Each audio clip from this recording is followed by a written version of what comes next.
sessões ordinárias foram interrompidas, na verdade, as sessões remotas. Em função da ausência do público, ela está sendo transmitida tipo conferência, né? Então, com isso, as sessões ordinárias foram interrompidas, porém, os trabalhos legislativos continuaram ao longo do mês de julho, com atendimento bastante reduzido, com a presença de funcionário mínima, isso de segunda a sexta-feira. Nesta segunda-feira, o recesso foi suspenso, com o retorno das atividades, e a rotina das sessões a rotina das sessões volta ao normal, todas as segundas, a partir das 9 horas. No plenário estão presentes, na abertura formal, o presidente Pedro Macário Neto, Edilson Medeiros e Lurival Moreira, a secretária executiva Maria Gorete Moreira, e após a chamada foi executado o hino nacional. Isso é uma praxe normal, e foi executado o hino nacional, oficializando a reabertura dos trabalhos legislativos.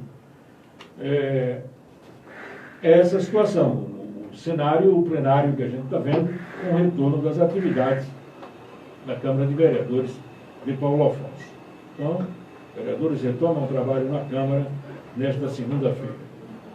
Uma outra informação, uma pessoa que estava comentando comigo a respeito todos os lugares que você passa em Paulo Afonso, nos bairros, no centro da cidade, você vê um monte de cachorro. Eu nunca vi tantos desfilando na cidade. As pessoas estão pedindo providências por parte do setor de zoonoses da prefeitura. Eu fui com um colega meu ontem fazer uma visita ali a uma casa. Na verdade, fui lá buscar uma peça e vi lá em todo que é lugar que tem cachorro abandonado. Ali no INSS também virou um hospital de gatos. Ali tem alguém que cuida, uma pessoa lá cuida todos os dias, né, a senhora lá cuidando daqueles gatos. Mas o que tem de cachorro solto no meio da rua, cachorro sem dono, abandonado, não está em gibi nenhum, e a gente não vê nenhuma atitude por parte da prefeitura, mais especialmente do setor de zoonoses da Prefeitura Municipal de Paulo Afonso. Nós, na semana passada, havíamos programado a vinda do Lúcio Flávio aqui, ele inclusive entrou no ar conosco. Foi uma conferência rápida, mas reprogramamos a vinda dele, e aqui está conosco, já estamos aqui no ar, pelo Instagram. Então, você já pode vislumbrar aí essa figura simpática do Lúcio Flávio, que está aqui conosco para conversar daqui a pouco sobre alguns temas importantes, até porque ele foi conselheiro também, é consultor e militante da causa ou das causas das pessoas com deficiência, pré-candidato a vereador. Então, é uma figura que tem a cabeça em cima do pescoço e que vai conversar conosco daqui a pouquinho. Então, está aqui conosco no estúdio o advogado ativista social Lúcio Flávio, que vai conversar conosco daqui a pouquinho. Essa semana, o Geraldo, que também é colaborador nosso aqui, Geraldo Alves, ele é do bairro Tancredo Neves, e inclusive está fora de Paulo Afonso, felizmente está trabalhando, mas é fora de Paulo Afonso, e ele escreveu fila sem proteção alguma, não só no bairro Tancredo Neves. Está no nosso site, você pode ler se você quiser. No final, a última frase, ele diz assim: falta planejamento por parte de uma gestão carcomida que não consegue promover ações eficientes que assegurem bem-estar. É o que diz o nosso Geraldo Alves, que é um comunicador popular. Bom, então, retorno das atividades na Câmara de Vereadores. As sessões continuam sendo chamadas de remotas, tipo conferência. Os 3 vereadores estão no plenário Dr. Manuel Josefino Teixeira, boa parte dos parlamentares estão nas suas residências e outra parte está nas próprias dependências da Câmara de Vereadores, realizando a sessão de retorno e reabertura dos trabalhos legislativos para esse segundo semestre, que culmina, inclusive, com as eleições. As eleições completamente diferentes de todas as outras que nós vivenciamos até então. Bom, então aqui está conosco no estúdio, é praxe todos os dias a gente trazer sempre uma personalidade, uma figura de vários segmentos da sociedade, um cantor, um advogado, um escritor. Esses dias vamos conversar aqui, possivelmente, com o Zé Ivaldo, que é escritor, lançou um livro recentemente. Mas então, na semana passada, eu havia previsto para hoje, segunda-feira, a presença do Carlos do PT. Aliás, eu não sei se é Carlos do PT, Carlos do MST, Carlos do Sinergia, Carlos da FUNAI. Eu quero saber qual é o Carlos que ele quer figurar aqui. Mas é assim, o nosso Carlos do PT, nós combinamos com o pessoal da assessoria dele para que ele venha na quarta-feira, até porque amanhã, terça, está prevista a vinda aqui no estúdio do moço, um rapaz, um menino, na verdade, é o Diego Odisseia, é assim o sobrenome dele, e ele hoje preside o Progressistas, que é um partido que, pelo menos o que a gente tem visto aí, pretende apresentar candidato a prefeito nas eleições deste ano. É um partido que algumas notícias já circularam nas internets, nas redes sociais. Lá tem 2 vereadores que migraram recentemente para o Progressistas, que é o José Gomes de Araújo, o Zezinho do INPS, e o José Carlos Coelho, que é um parlamentar que se destaca bem ali da região do bairro Tancredo do Neves. Então lá tem 2 vereadores, que certamente entram no processo com alguns corpos na frente em relação aos que não são vereadores, até porque tem mandato, mas o partido estima que pode fazer até 3 vereadores nesta eleição que está prevista aí, se não mudarem novamente, para o dia 15 de novembro. É isso mais ou menos a situação. Bom, então agora são 11 horas mais 9 minutos, 11 horas 9 minutos, nós conversamos também na semana passada com o também pré-candidato a vereador, o pastor Sidney, né? Também esteve conosco aqui já o Pedro Marcário Neto, o Antônio Almeida Júnior, enfim, algumas figuras importantes. Bom, então nós estamos aqui agradecendo a presença do Lúcio Flávio, que diferente dos outros, né, tem um pouquinho de dificuldade a mais em função do seu meio de se locomover para cá, mas está aqui conosco. E vamos conversar então com Lúcio Flávio Teixeira Santos, que é, para quem não sabe, filho do saudoso Neco Miguel. Está aqui conosco. Atualmente é advogado, consultor e militante da causa da pessoa com deficiência, militou nos movimentos estudantis, trabalhou como consultor em campanhas eleitorais, trabalhou com vendas e é pré-candidato a vereador. Depois de uma reviravolta em sua vida, na adolescência, o Lúcio Flávio foi acometido por um problema genético chamado de distrofia muscular, que o deixou com suas capacidades motoras reduzidas, mas abriu uma nova página em sua história de luta. Então está aqui conosco Lúcio Flávio Teixeira Santos. Bom dia, obrigado por ter vindo aqui no estúdio da Betel, Lúcio Flávio. Bom dia, Bob, bom dia, amigos da Betel FM. Saúdo a todos com a paz de Cristo, que também faltou colocar aí, eu também sou um cristão, sou adventista do 7º dia, com o qual tenho muito orgulho, amém, muito prazer em servir ao Senhor. A minha assessoria não está funcionando bem, você sabe quem é um deles. Lúcio Flávio, esse aqui na verdade não foi preparado para você, né, mas eu achei interessante. Paulo Afonso, vou começar por aqui. Paulo, depois eu volto aqui para a página inicial. Paulo Afonso tem uma Câmara de Vereadores, conforme você conhece relativamente muito bem, com 15 vereadores, que inclusive teve a oportunidade de ampliar isso para 17. Mas os parlamentares atuais acharam que não. O que é que o seu partido projeta para esta eleição?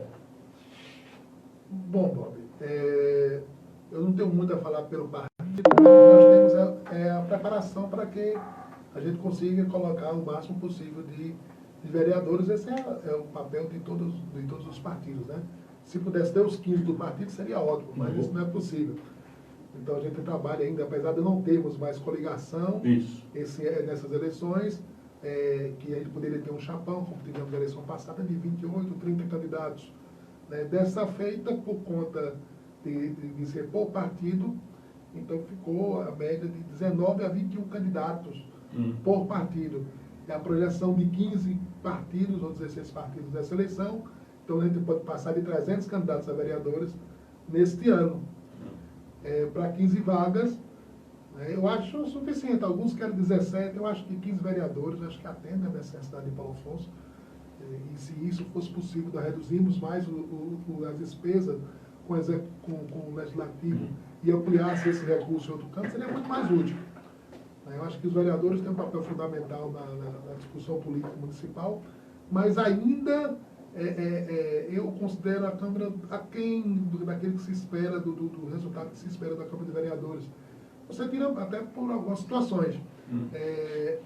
Participação, por exemplo, quando o município está prestando contas ali trimestralmente. Praticamente não tem nenhum vereador presente. Né? Só o Mário Galinho que tem ido. O Mário Galinho tem ido, né? É verdade. E aí falta também, nesse momento, e em outros momentos também, com a discussão da Mas não necessariamente somente vereadores, né? Não, a sociedade sim precisa participar. Né? E aí tem os conselhos também, que deveriam participar melhor também, que os conselhos têm um papel importante em Paulo Afonso. Mas acho que precisa que os vereadores, precisamos de renovação constante, isso é necessidade. Eu sou um dos 15 vereadores que estão lá atualmente. Eu posso dizer que todos, eu tenho um bom relacionamento, são de certa forma amigos. Mas eu quero entrar. Então, de qualquer maneira, eu preciso tirar um, pelo menos, né? Para que eu entre. Mas aí também nós temos toda a questão, perspectiva do partido. Com uma legenda estimada aí de 4.000 votos, provavelmente para esse ano, já que temos muita gente na cidade, apesar da pandemia, muito medo das pessoas irem voltar, é possível que nós tenhamos aí uma legenda na faixa de 3.500 a 4.000 votos. Isso quer dizer que o partido, para fazer um candidato, teria que ter 4.000 votos, e aí para ter dois, teria que ter 8.000 e assim por diante. A perspectiva nossa é de fazer 2 e puxar um ali na sobra, né, de legenda, né, ou levar 3 direto. Tá, qual é o seu partido? Eu estou com Democratas. Democratas. Muito bem. O senhor acredita numa mudança significativa na Câmara de Vereadores, com essas eleições que vem aí? Bob, vai ser bem difícil pelo seguinte. Os partidos que se estruturaram em Paulo Afonso, praticamente cada um deles tem um vereador de mandato. E não vamos ser infantis de achar que o vereador de mandato não tem vantagem. Tem uma vantagem muito grande, porque ele já tem uma assessoria que trabalha para ele, ali funcionários pagos pelo povo, para trabalhar para ele, então já fazem isso. Praticamente eles entram no mandato e já começam a fazer a campanha para a próxima eleição. Então eles têm uma base maior do que qualquer um de nós, e estamos pleiteando agora uma vaga na Câmara. Mas temos pelo menos aí uma chance, eu acho que deve renovar aí 4 ou 5 candidatos novos, devem entrar nessas eleições. Até porque é uma resposta da sociedade ao trabalho que os colegas atuais fizeram. Tá? Então as pessoas avaliam. As redes sociais estão muito ativas, as pessoas estão aprenderam a reclamar, aprenderam a participar mais de discussões políticas. Então não há mais tempo para os vereadores tratarem apenas a Câmara do ponto de vista das suas próprias necessidades. Né? Tem que cuidar dessa parte, sim, é importante, não adianta ser hipócrita dizer que não acontece, acontece. Mas a gente precisa pensar de forma macro, né? Ou seja, estamos aqui 62 anos de Paulo Afonso e ainda não temos um plano municipal de desenvolvimento, né, para que lado o município vai crescer, quais são as tendências que o município vai desenvolver, quais são as metas do município para a saúde, para a educação, quais são as metas para o turismo, tudo isso tem que ser determinado e a gente não pode deixar isso unicamente para o executivo. Eu acho que o primordial de tudo isso é que a sociedade participe dessas discussões, e a Câmara de Vereadores é um desses palcos, assim como os conselhos municipais e a sociedade civil. É preciso se aproximar mais da sociedade, discutir esses planos, que é um plano político do desenvolvimento do município, não é um plano de gestão A ou gestão B. É um plano que nós precisamos discutir para que a cidade tenha um direcionamento e aquele gestor que assumir ali a gestão naquele momento possa trazer essas inovações a partir das suas próprias ideias, mas que tenha um norte, que tenha uma política definida, que seja uma política de governo, uma política do município, não do mandato. Então, Lúcio Flávio, só a título de esclarecimento, o que pode ser considerado uma pessoa com deficiência? Bob, nós tínhamos até 2007 uma definição de pessoa com deficiência a partir da parte clínica, né? O médico avaliava e chegou a dizer aqui, portador de moléstia grave. Era uma coisa terrível, né? Mandar a gente lá para baixo. Hoje a deficiência ela é olhada pelo critério biopsicossocial. É a partir da questão clínica, né, como ele se apresenta clinicamente, e sua relação com o ambiente e com as atividades do dia a dia. Então, a pessoa com deficiência ela é deficiente no momento em que os obstáculos das atitudes das pessoas dificultam o seu dia a dia. Se eu sou uma pessoa com deficiência física, mas tenho uma cadeira de roda motorizada, eu consigo passar na cidade onde tem rampa, eu consigo usar um banheiro acessível, eu consigo entrar nas casas das pessoas sem dificuldades, então quer dizer que minha deficiência vai diminuindo. A deficiência vai diminuindo. Então, hoje, o que nós temos, quando nós discutimos cidadania, direito da pessoa com deficiência, nós tratamos de atitude, da mudança da atitude das pessoas, para que essas deficiências sejam minoradas. Por exemplo, se nós, Bob, tivéssemos uma cidade mais acessível, as lojas mais acessíveis, todos os prédios, as residências mais acessíveis, o que é que aconteceria? Essas pessoas com deficiência hoje que estão tendo que estar pela Previdência Social, hoje poderiam estar procurando emprego. Hoje nós temos, além da lei de cotas, que garante a vaga à pessoa com deficiência, inclusive com algum risco, né, que as ideias atuais de reforma do trabalho, da lei trabalhista, que é diminuir esse acesso das cotas para as empresas, mas é um grande avanço, porque as pessoas com deficiência, por incrível que pareça, apesar das limitações, são considerados os funcionários mais produtivos dentro das empresas. Uhum. Ou seja, há um ganho exponencial dentro das empresas quando elas contratam pessoa com deficiência. Tanto na questão do marketing social, da visão que ela passa para a sociedade, como pela produtividade que essas pessoas costumam dar. E é menos gente custeada pelo Estado. Né? Então, você deve ter um recurso a menos ali que o Estado está aplicando para manter uma pessoa em sua casa, né, com benefício previdenciário. Então, as pessoas querem trabalhar. Por exemplo, eu sou um exemplo disso, Bob. Eu trabalhava na MS, distribuidora, na Skin, e sofri um acidente. Né? Eu tinha deficiência já, mas sofri um acidente grave, e por conta desse acidente eu perdi parte da mobilidade e acabei me aposentando e passei 12 anos aposentado e buscando trabalho. Até que eu recebi um convite em 2013 da Prefeitura para poder assumir essa política da pessoa com deficiência. E eu sabia, óbvio, que se eu não tivesse ido como servidor, dificilmente nós teríamos os avanços que nós temos hoje. Porque não se trata apenas de boa vontade política do gestor. Tem que ter pessoas lá dentro que consigam dar a ele a nota, o tom das coisas, qual é a iniciativa a ser tomada. Por mais boa vontade que tenha, se não tiver luta, se não tiver tapa na mesa, se não tiver debate, discussão, as coisas não acontecem. E foi isso que nós colocamos. Então, eu suspendi minha aposentadoria. Inclusive, meu valor da aposentadoria era maior do que o meu salário da prefeitura. Eu deixei a aposentadoria, não estou aposentado agora, e voltei a trabalhar. Voltei a contribuir. E isso me deu uma saúde a mais, me deu mais vontade de fazer, melhorou minha qualidade de vida do ponto de vista da saúde mental, tá? E motivei outras pessoas também a buscarem emprego, o seu sustento. Né? E isso é uma das nossas metas, que é da empregabilidade da pessoa com deficiência, e isso se dá a partir da luta de direitos pela inclusão dessas pessoas. Tá, você está sendo ouvido e visto pelo Gil Leal, viu? Opa, Gil. Um abraço, meu amigo Gil Leal. Lúcio, a gente tem se ressentido da ausência de provadores, de mais rampas, apesar de terem algumas.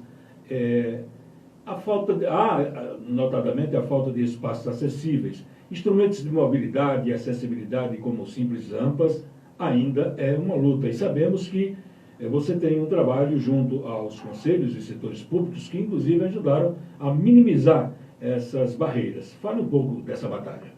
Bom, é preciso colocar o seguinte, né? Nos últimos 10 anos, todas as rampas que você vê construídas em Paulo Afonso partiram da nossa atitude, da nossa cobrança, da luta das pessoas com deficiência da cidade, do qual liderei, como presidente do Conselho da Pessoa com Deficiência. Então, nós temos um projeto de criar corredores de acesso na cidade. A gente sabe que não é possível a gente mudar o comportamento da sociedade como um todo. Isso. Porque existe um princípio da construção, da calçada, do passeio público, né, que no município ainda é uma obrigação do proprietário do imóvel, mas é parte da via pública, então pertence à população e não ao proprietário, mas ele tem que cuidar do alinhamento da calçada com o meio-fio. Então nós temos em Paulo Afonso as calçadas em degraus, porque os moradores ou são mal instruídos, né, ou querem o conforto para a entrada da sua casa e acabam esquecendo a mobilidade das outras pessoas. Então, quando nós criamos os corredores, foi para os lugares mais acessíveis, aonde as pessoas mais circulam, nas praças e no centro da cidade, na área comercial, na área de feira. Então, nós temos um projeto de 600 rampas. Nós já construímos 500 rampas na cidade e nos bairros, e vamos ampliar agora, vamos entrar no último formato agora, para partir para um entendimento maior sobre calçadas acessíveis, sobre calçadas públicas. E ônibus acessíveis? Ônibus acessível nós temos hoje, que foi uma luta nossa também, na licitação, quando houve a licitação para novas empresas, nós lutávamos para que as empresas que tinham na época, a Vitran e a Aratu, tivessem os ônibus acessíveis. Eles fizeram um certo esforço nesse sentido, eu agradeço todo o esforço que eles fizeram, mas não foi suficiente. Com a nova empresa, uma das questões que estava presente na licitação era de que isso teria que ser 100% da frota acessível. Tá? Então, hoje nós temos 100% da frota de ônibus coletivo da cidade tem elevador para a pessoa com deficiência, para o cadeirante. Tá? E, além disso, nós temos o passe livre, que é uma garantia de direito dessas pessoas com deficiência à gratuidade no transporte. Ainda sofremos, Bob, ainda com os empresários de Paulo Afonso que precisam abrir os olhos, não apenas para cumprir a lei, que a lei determina. Só uma loja, pelo que me consta, só uma loja que tem provador para cadeirante, é isso? Na verdade, tem duas lojas. Duas, então tem mais uma. Tem duas lojas. Nós temos a Rio Malhas e a Milênio. Isso. A loja Milênio. Né? A Rio Malha tem um provador excelente, também tem um trabalho, ele tem todo um cuidado lá também conosco, também quando chegamos lá. Precisa de outras adequações, mas o avanço já é grande. Isso é um olhar diferenciado, porque isso nos atrai como pessoa com deficiência e como cliente. Para você ter ideia, Bob, são 2.000 e quase 2.500 pessoas com BPC, que é o Benefício de Prestação Continuadas. Pessoa com deficiência com BPC. Isso representa quase 30 milhões de reais por ano. Dessas pessoas que colocam no comércio de Paulo Afonso. E fora as outras pessoas com deficiência que não têm benefício, mas têm família, que precisam levá-los, né? Fora os aposentados por invalidez. Ou seja, nós temos aí em torno de 50 milhões por ano que essas pessoas colocam e não são vistas como clientes. Né? É um nicho de mercado. Então você atrai, porque nós somos atraídos por isso. Eu mesmo tenho uma relevância de não entrar em lojas em que não tem acessibilidade. E não comprar também. Às vezes eu entro assim por uma necessidade grande e para dar trabalho ao dono da loja, sabe? Que eu gosto de dar trabalho também. Que eu quero entrar na loja, então a loja tem um batente grande, ele não tem uma rampa, minha cadeira pesa 100 kg, eu peso mais 100 kg, né? Então são 200 kg para colocar para subir o batente. Então ele sente qual é a dificuldade que tem. Mas é um olhar que nós queremos, porque ele olhar principalmente, além da lei determinada, nós temos a lei de 1988, Bob, na época de Zé Ivaldo Prefeito, e que determina que todas as lojas de Paulo Afonso já tenham rampa de acesso na entrada, o passeio da cidade toda tem a rampa, e que as novas construções já façam com rampa de acesso. 1988, já vi essa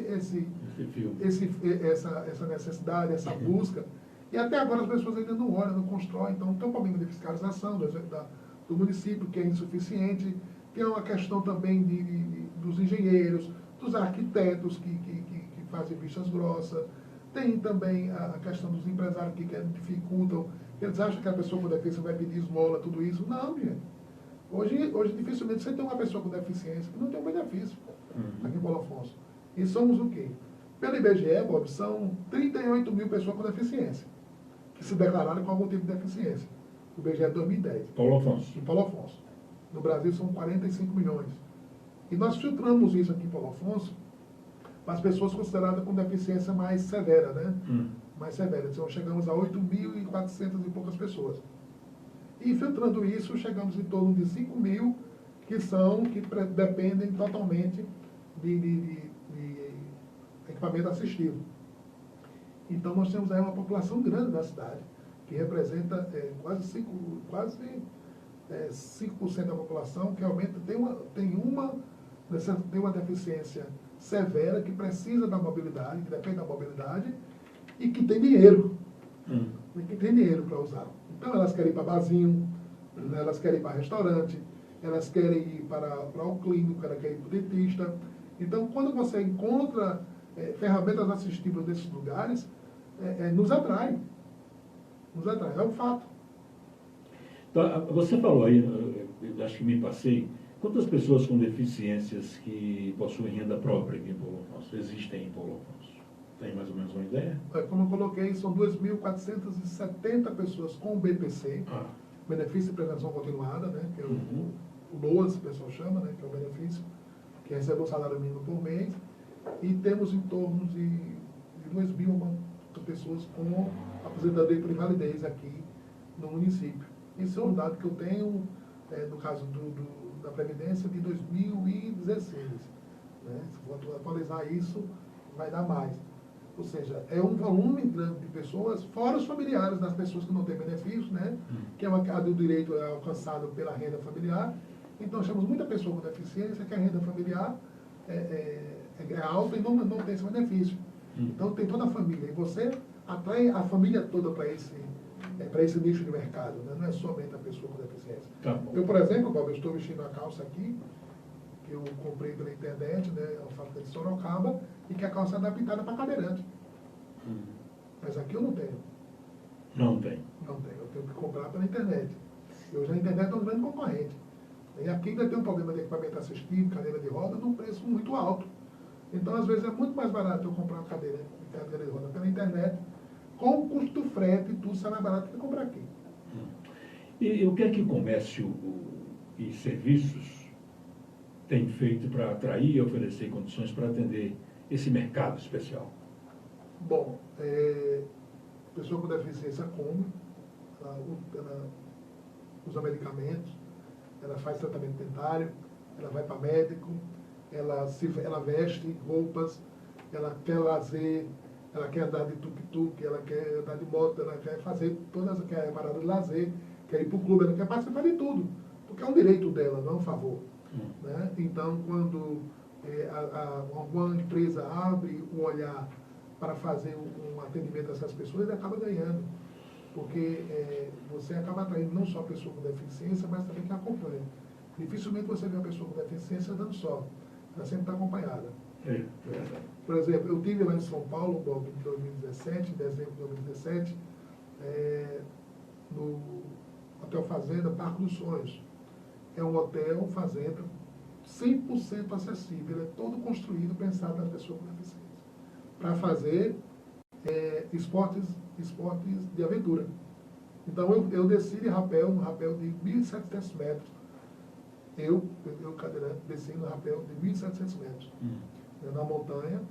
E outras atividades como... Não tremeu nas bases, não? Claro, meu pensamento está lá no YouTube, está lá no Facebook, quem quiser olhar.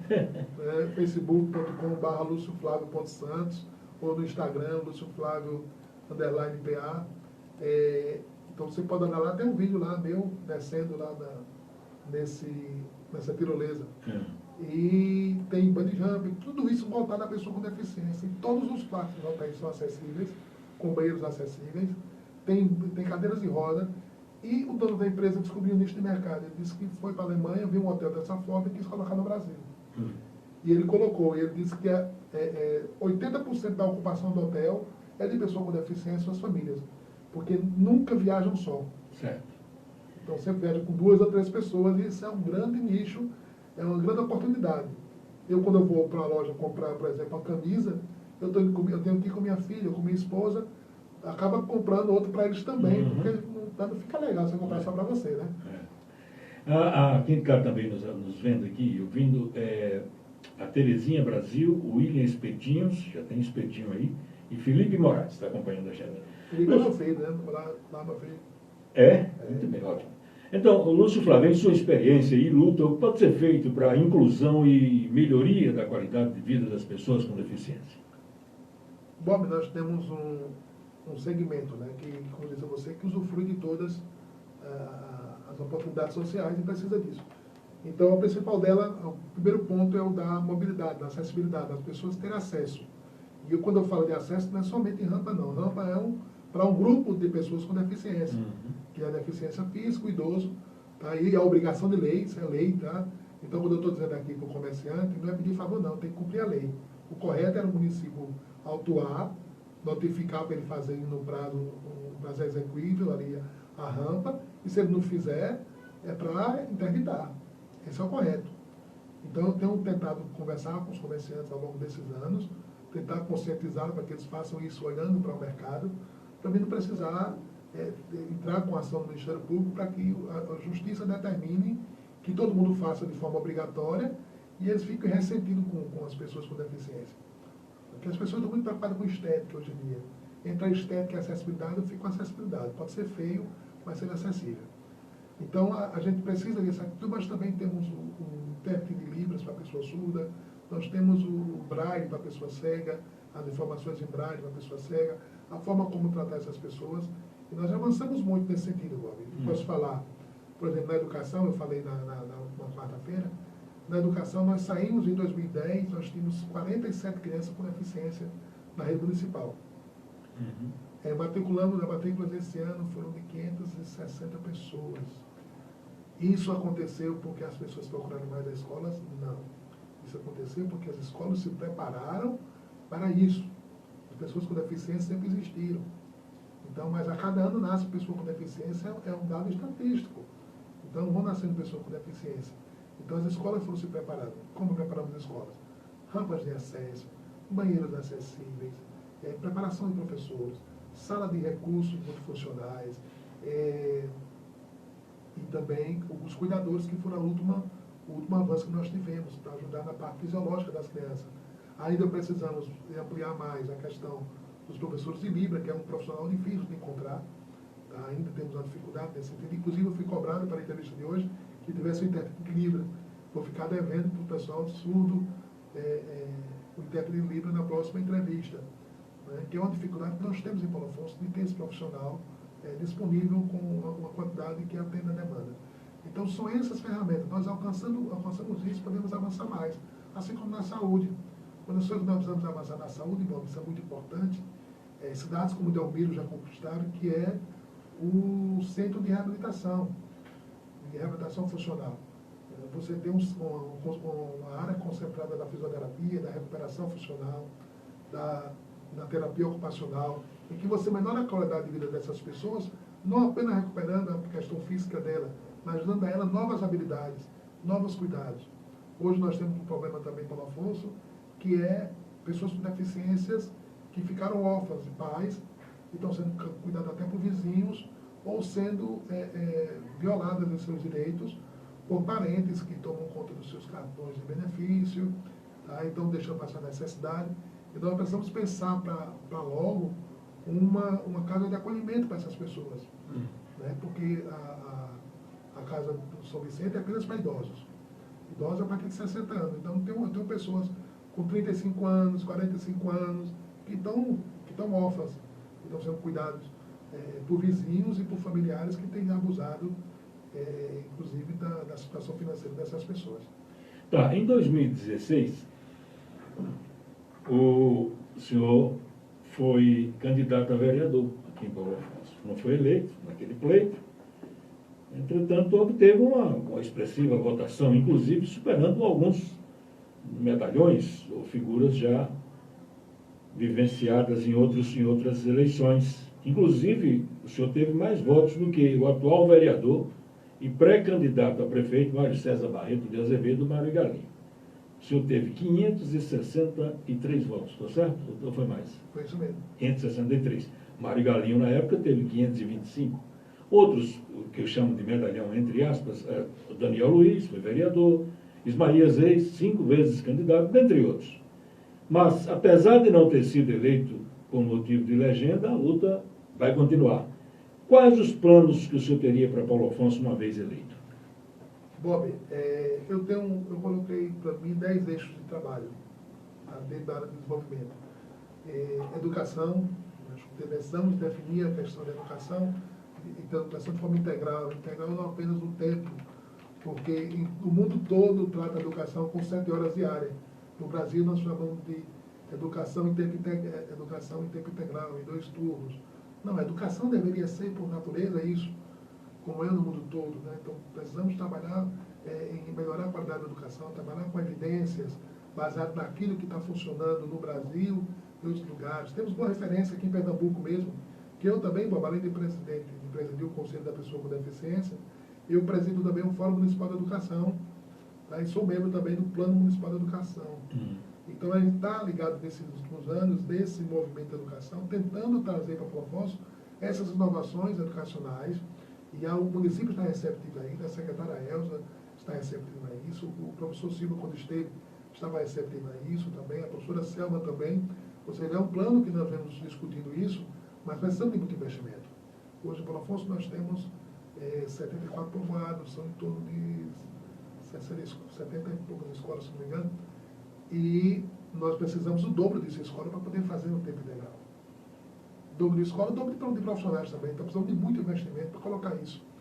Então, quando nós colocamos o uso correto dos recursos da educação, é para que a gente consiga dar essa qualidade, esse direito às pessoas. Não é nem um favor, não é nem inovação, é uma questão de direito. Então, a educação, eu tenho essa busca de educação inclusiva, educação integral, comunidade, tempo, né? Uma educação que funcione, que traga resultados práticos à sociedade, não apenas aos alunos, mas que esses estudantes tragam resultado para suas famílias, para suas vidas, para suas realizações pessoais. Outro ponto também que eu trago é na questão da acessibilidade, mobilidade, direito da pessoa com deficiência, é a minha bandeira de luta, mas ela parte também desse movimento, de estar integrado em todas as outras áreas.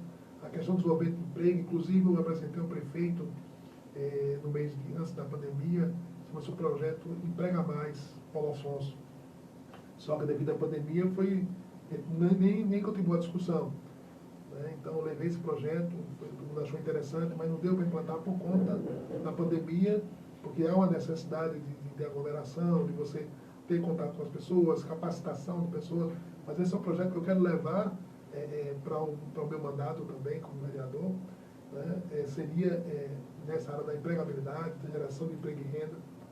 Na área do turismo, se colocar Paulo Afonso realmente dentro do patamar do político como desenvolvimento, ou seja, você ter todas as obras voltadas à contemplação turística, você tem todo aquele entorno trabalhado, pensado para o turismo, para usufruir renda, para que não criemos um mercantilismo agressivo que prejudica as pessoas. Precisamos pensar como gerar emprego naquelas áreas, sem tornar aquelas áreas uma área desprezível, porque acaba sendo muito ambulante, muita gente vendendo, acaba você perdendo o principal papel que é a contemplação. É a mesma coisa que você chega na prainha, hoje no Paulo Afonso, você não vê o rio. Você tem que passar pelos bares para poder ver o rio. Ou seja, você força as pessoas a só ver o rio se estiver no bar. Eu acho que a questão da liberdade das pessoas, a questão do turismo livre, a questão do lazer de forma livre, né? As pessoas querem tomar banho de rio sem precisar tomar cerveja, né? Sem precisar comprar, consumir nos bares. Então, é o direito das pessoas. Então, a gente tem que pensar nisso, no olhar empresarial, pensar nesse sentido, no desenvolvimento mais sustentável, um desenvolvimento que agregue valor emocional nas pessoas. E aí nós temos também na área empresarial, na área da hotelaria, nós queremos discutir na área de saúde, essas inovações na área de saúde, que nós possamos implementar em Paulo Afonso, porque, Bob, temos uma pesquisa nacional da Federação Nacional das Empresas Hospitalares, que coloca a saúde, isso antes da pandemia, lá em dezembro, como o maior negócio dos próximos 10 anos no Brasil. Então, nós temos em Paulo Afonso a possibilidade de um grande centro médico em Paulo Afonso, de referência médica aqui. Nós já temos médicos que são grandes investidores e empreendedores aqui. Nós temos a opção de atrair mais médicos para Paulo Afonso, né, para poder fazer exatamente um centro médico de referência aqui, como é Feira de Santana, como é Arapiraca, como é Petrolina. Paulo Afonso tem esse potencial, nós precisamos trabalhar nesse sentido. Mas isso não se constrói, Bob, se ficarmos com aquela discussão não muito frutífera que acontece dentro do parlamento hoje, que não discute esses pontos, né? Então fica um protecionismo partidário, em vez de discutir aquilo que é necessário para o município. A gente precisa ter um executivo que que trabalhe, que o prefeito possa trabalhar, e ter uma Câmara que seja cooperativa, que seja colaborativa, que trabalhe em conjunto, né, e não tem aquele grupo do quanto pior melhor e aquele grupo de fazer para me ter vantagem. Tem que pensar na sociedade e numa gestão pública de forma eficiente e que isso dê resultado. Foi para isso, Bob, que eu também tive uma formação de gestão pública para isso, além de ter a formação em Direito, eu tenho uma especialização em Gestão Pública, que busquei fazer exatamente para conhecer profundamente como trazer esse conhecimento para dentro da gestão. E eu aplico isso na minha atividade dentro da Prefeitura. Tá, vamos dar um abraço aqui para Nonato, maratonista, Imagem Eventos, e Jean Márcio. Lúcio Flávio, você conta com o apoio das pessoas com deficiência e seus familiares. O que acham da sua decisão de novamente se submeter à avaliação popular? Você sabe que família, eu gosto muito, no geral, sempre passa mal essa parte do sacrifício quando a gente entra na política, né? É. Ela que recebe as frustrações. Às vezes eu, como candidato, estou mais preparado para não vencer, né? Mas eles não, porque eles acreditam tanto, eles veem tanto o trabalho que a gente tem feito, e eu coloco sempre nas minhas falas de que essas eleições vai tratar mais daquilo que eu já fiz, daquilo que nós fizemos, do que aquilo que eu estou prometendo. Eu acho que a gente não está mais... Tem muita gente nova que está entrando, e isso é bom, eu quero que entre. Seria muito bom que mudasse os 15, tá? Me perdoe os amigos que estão lá, mas seria bom que isso acontecesse, mas não é possível. Né? Mas seria muito interessante nós termos novas mentalidades, nova discussão. E a gente precisa trazer essa discussão inovadora. A família acredita nisso, né? Os amigos acreditam nisso.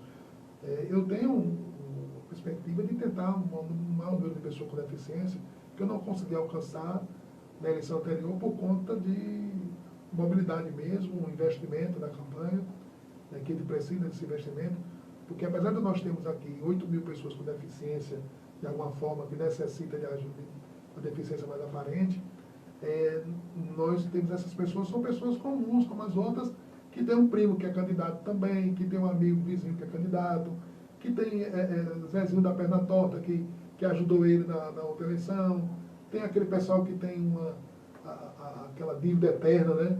Tem um amigo meu mesmo da faculdade, que eu conversei com ele na eleição anterior, e aí ele pegou e disse: Flávio, queria muito votar em você, mas eu tenho um compromisso com o vereador fulano. Eu disse: por quê?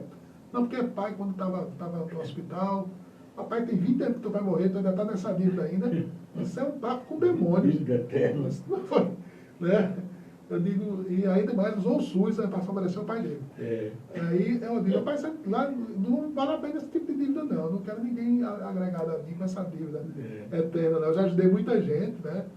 Com doação de cadeiras de rodas, que a gente junta em campanhas e consegue. Ajudei de outras formas das outras pessoas.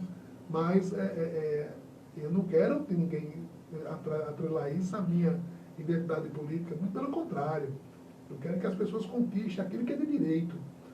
Então, esse é um trabalho que a gente quer fazer e a gente quer trazer para a Paulo Afonso, inclusive, o CEPRED, porque hoje, para poder adquirir uma cadeira de roda, você até perguntou, hoje eu tenho que pegar uma guia do SUS aqui e encaminhar a pessoa para o CEPRED lá em Salvador, para poder receber a cadeira de roda lá. Porque o município não tem alta complexidade ainda e não pode prescrever cadeira de rodas aqui. Então, a gente quer qualificar o município, para o município poder comprar as cadeiras de roda e fazer essas entregas aqui. Então, hoje o município não pode nem, o prefeitura não pode nem comprar cadeira de roda. Tem até dinheiro para isso, mas não pode. Tá. O senhor seria o candidato representante do segmento PCD? É PCD? Pessoa com deficiência. Isso. Ou um vereador para todos, ou de todos? Eu acho que são dois caminhos. Eu acho vereador para a sociedade. Hoje eu digo a você que na eleição passada eu tive mais votos das pessoas não com deficiência que com deficiência. Eu acho que esse ano também provavelmente será da mesma forma.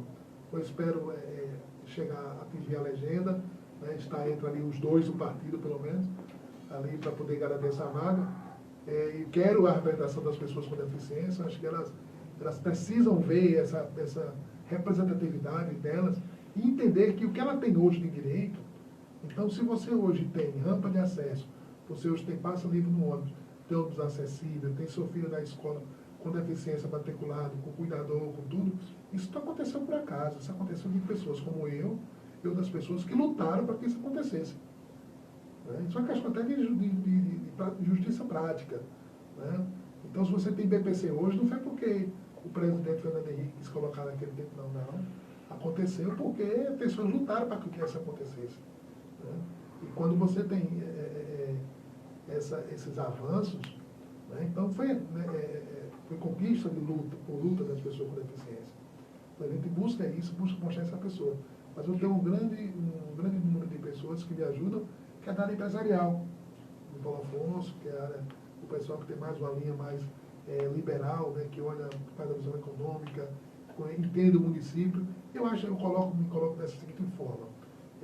Hoje, a Câmara Municipal de Paulo Afonso, você não tem pessoas ainda conseguindo levar uma discussão no nível que Paulo Afonso precisa. Nós temos hoje bons candidatos que podem levar isso, qualificar esse debate na Câmara, e eu me considero uma dessas pessoas, com essa condição de levar esse debate a um nível melhor, a discutir isso com o Executivo, a mesa com o prefeito municipal, com governadores, com deputados, trazer aquilo que o Paulo Afonso precisa ao nível de discussão que é apenas necessidade da sociedade. Então, eu tenho a esperança que as pessoas com deficiência coloquem esse crédito na minha pré-candidatura, na futura candidatura, assim como também aqueles amigos, empresários, familiares que confiam, que conhecem aquilo que eu tenho feito. Como é que o senhor avalia a atual situação e realidade do Executivo Paulo Afonsino? Bom, o Executivo Paulo Afonso ele vem de um segmento, né, um modelo de gestão dos Gideus, assim como teve Danilo, como teve Paulo de Deus, um modelo de gestão progressista, né, que é voltada a desenvolvimentista, buscando qualificação da cidade e agregando ali, sendo a prefeitura como principal propulsor da economia, né, que era aquele movimento da economia. É um modelo de gestão, não concordo com tudo que fazem, mas eu fui servidor do município e estava lá para seguir aquilo que o município, que é a proposta do Executivo, coloca. Acho que nós temos muito a que avançar. Acho que o Luiz de Deus é uma pessoa que ouve. Né? As oportunidades que eu tive de conversar com ele sempre me ouviu, né? Colocou muitas coisas em práticas, né? Inclusive da LDO de Paulo Afonso, dos últimos 4 anos, eu tive uma participação muito grande na formação das opções do que teve lá, né? Das propostas da LDO de Paulo Afonso. Nos últimos 4 anos eu tive uma participação bem contundente mesmo das propostas do que estão lá. E muito disso foi de discussão com ele, que ele mostra que ele tem essa possibilidade, apesar das pessoas, alguns não verem dessa forma, eu continuo vendo, assim como eu via também o ex-prefeito Anilton também, nessa condição de discutir, de ouvir, de agregar proposta. Eu acho que a gente precisa avançar nesse sentido para uma gestão pública mais profissionalizada, né? Desde o secretário até o pessoal dos serviços gerais. A gente precisa pensar a gestão porque todos somos servidores municipais, todos estão ali para atender a população, para prestar um serviço à população. E a população paga imposto e a charcada de imposto todos os dias, ela precisa ter uma atenção nesse sentido, que dê uma gestão pública que apresente resultados a ela. Para que a gente possa sair dessa maré, desse estilo necessário ainda do assistencialismo, né, para a gente entrar numa era de direitos e de que as pessoas tenham acesso àquilo, não por favor, mas por conquista e por direito. 5 pré-candidatos à sucessão municipal é salutar para a democracia ou favorece ao executivo local, o prefeito atual? Não entendi. 5 pré-candidatos disputando a sucessão municipal. É salutar para a democracia ou é bom para o prefeito atual? Eu acho isso uma resposta da sociedade que tem colocado, que ela quer opções. Né? E eu ainda acho que isso ajuda muito, mostra que a diversidade que a população tem de opções, né? Porque essas pessoas surgem, esses candidatos surgem do clamor social. Isso é bom para a democracia. Ao mesmo tempo, chama a atenção daqueles que estão com mais possibilidade de eleição e que precisam melhorar suas posturas e se rever. Né? Tanto o prefeito atual, dentro do seu mandato, ele precisa se olhar, avaliar o que isso representa, como o ex-prefeito que é candidato, os 2 ex-prefeitos que são candidatos também, precisam se avaliar o que isso quer responder, como os dois pretensos novos candidatos também precisam avaliar, nesse sentido, o que é que eles querem propor, o que a sociedade quer olhar. Esse ano vai ser a eleição das redes sociais. Uhum. Né? E não basta você só ter seguidores, muitos seguidores, não. A questão é de você ter o que é que as pessoas vão encontrar em você. Elas vão chegar na sua rede social, no seu perfil, vão olhar quem é você. Quem é você com sua família, quem é você com a sociedade, onde você esteve nos últimos anos. Então não vai ter espaço muito para quem está chegando aí, mostrando, fazendo live, aparecendo, mostrando isso, mostrando aquilo. Então, as pessoas sabem que a cidade precisa. Né? Mas elas vão olhar exatamente isso. Né? A gente não tem um espaço aqui para acontecer o que aconteceu no cenário nacional, né? do movimento antipetista, bolsonariano, essa coisa toda. A gente não tem isso aqui em Paulo Afonso, nesse nível. Né? A gente está bem diversificado ainda bem. Nós não estamos ainda polarizados, né, como está nacionalmente. Mas a gente precisa entender que a sociedade quer mudanças profundas, e que essas mudanças não quer dizer que venha de um candidato novo, né, do candidato novato. Pode ser que aqueles que tanto o atual prefeito como aqueles que já foram prefeitos, que pretendem novamente a cadeira de prefeito, possam trazer essas modificações, não só no seu discurso, mas com um compromisso efetivo de fazer e promover mudanças. Muito bem, 11 horas e 54 minutos, nós estamos concluindo o programa dessa segunda-feira. Conversamos aqui com Lúcio Flávio Teixeira Santos. Esse espaço agora é para as suas considerações finais. Bom, obrigado, Bob, obrigado à BTFM, meu amigo o pastor João Beto, seus familiares, aos amigos que ouvem a Rádio Betel, meu agradecimento, e dizer às pessoas que essa pré-candidatura ela traz a possibilidade de colocar novos sentimentos, a forma de acesso à Câmara de Vereadores, trazer uma nova discussão a um nível em que a sociedade tem buscado, né? Ser uma representatividade das pessoas com deficiência, mas também dos seus familiares, ser a representatividade dos empresários, daqueles que entendem que Paulo Afonso pode ir mais longe. É isso aí. Bob, muito obrigado. Tranquilo. Muito obrigado aos amigos da Prefeitura. Boa sorte também. Meus amigos conselheiros também que estão nos acompanhando. Né?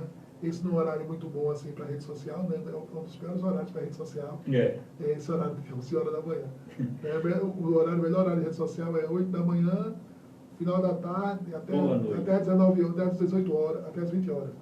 Né? Mas aí vamos lá, espero que as pessoas usem, as pessoas. Vai estar o vídeo, vai estar lá no site do Bob. Nós vamos reproduzir a entrevista daqui a pouquinho. Pronto, vai estar lá no site do bobcharles.com.br, TV Forquilha, vai estar lá, e no jornalvisão.com.br também está lá o vídeo também à disposição de todo mundo. Valeu? Muito bem, então nós estamos concluindo o programa de hoje, dessa segunda-feira, com o retorno das atividades parlamentares justamente na Câmara de Vereadores de Paulo Afonso. Amanhã, aqui nesse espaço, nós vamos conversar com o presidente de Progressistas, o moço chamado Diego Odisseia. Vamos tratar das coisas dos progressistas. Amanhã, a partir das 11 horas, aqui nesse mesmo estúdio. Trabalhos técnicos do A Teixeira, como diz com todas as letras o nosso Francisco Salles, operando em alta, com a supervisão geral do pastor João Neto. Esse programa é de inteira responsabilidade dos seus produtores. Muito obrigado a todos. Continuem acompanhando a programação da Betel. Tchau, pessoal.